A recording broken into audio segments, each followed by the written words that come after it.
Này thì đang nấu cơm nha anh em, đang nấu cơm. Tí sẽ mời mọi người cùng ăn xem nó là xem như thế nào. Đây mắm cá lộn này. Cho có tớ à.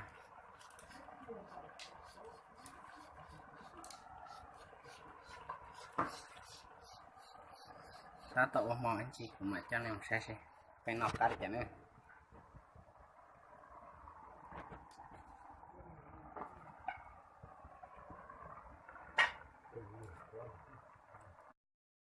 Tốt để loại mất thảo độc của tao bỏ ra không Có họ không đặt nó ta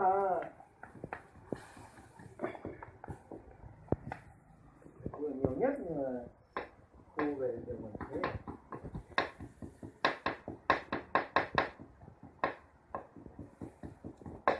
thì anh em cùng hưởng nha. Bữa cân dạng dị quả hờ đây.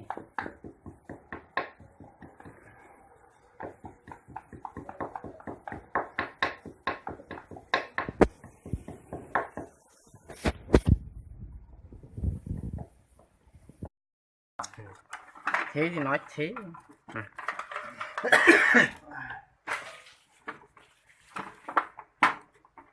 Món gầy đỏ rồi.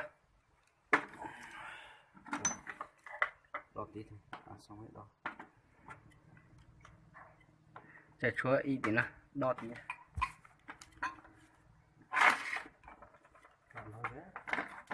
Chúa chưa đùa.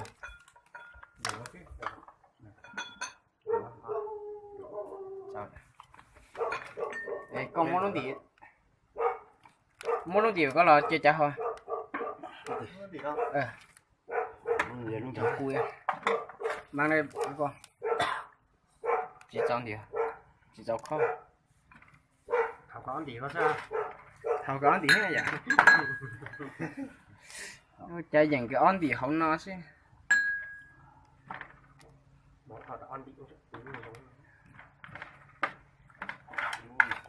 nó này từ sẽ là một chén à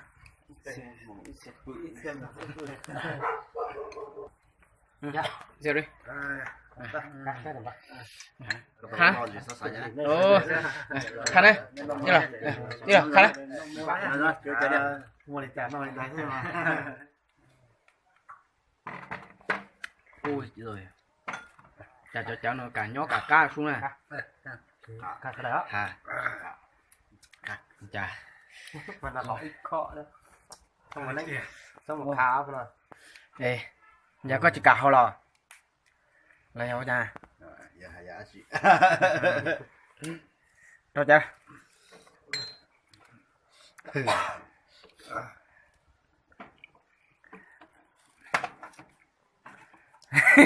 Dạ chị dạ. No. Ừ, mau ra đi.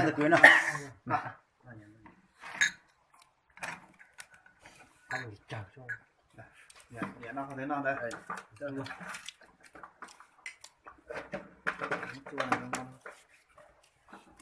Thử tay nghề của bác nhè nhá.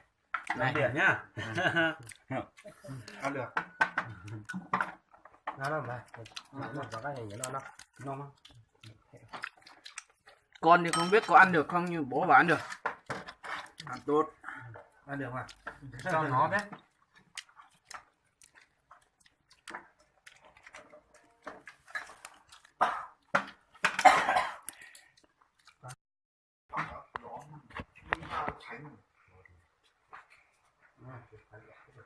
Bye bye mọi người nha. Chào mọi người nha. Vậy là một con tàu kẹt đấy thôi.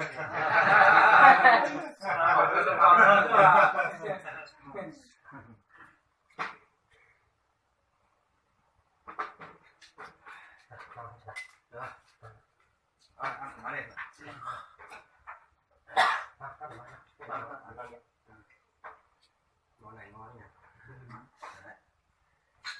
10 điểm cho bác nhé.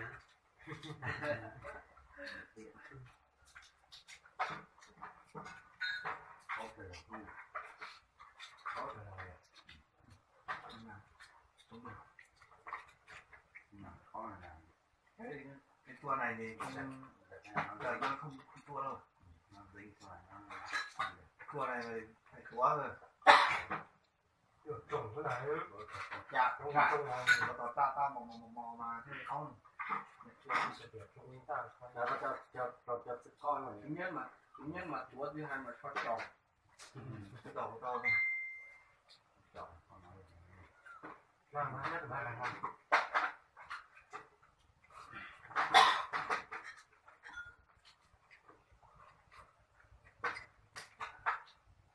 ăn khỏe lúc đang quay bỏ cú này có chị hành luôn à tôi bỏ ra đúng không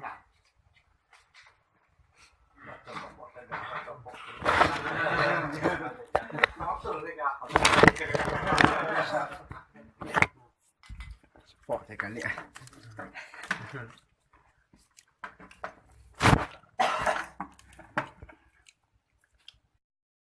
bất kỳ đó để xay nha anh em ơi. bỏ để có gì thế à có gì Uống bát của xay còn nhót ra uống bát mà. căn được thả cho nó cũng thế ô cũng nhót tàu lên thế căn được với một sử dụng mà cũng nhót tàu lên nó để cái này trả để cũng có phát ra để thế cũng nhót tàu này cũng chơi lò nè nó tập cái với store nè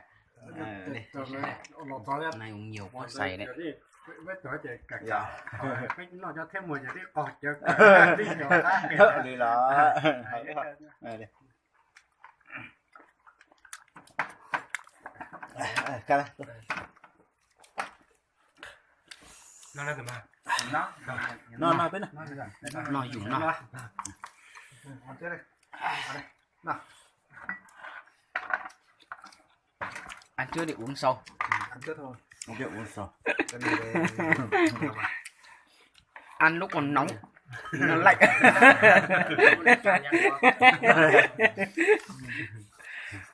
Nếu có bó hai lửa ấy. quay to nhỏ này nè Giờ anh bắt đầu biết nói rồi đấy. tụi con nghe Lúc trò lúc ra biển nào có tao trò lúc tao nói. đúng là Yeah. ít con bộ nè Không một con nào. là ca có được nhìn nó có đó cho nó xếp Lúc nào tải nó cầm kìa không cái không ăn nữa đã là tuổi sợ đã là 100 chén à. thật rồi Riêng lúc thì nhựa chai nè, lúc đó tao cẩu chén ở hồ. Cẩu chén ở đây đấy.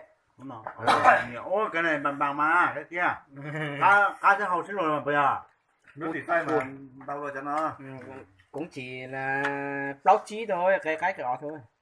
cái thì mà ai thích cái lúc uống rượu thì thích cái o đúng không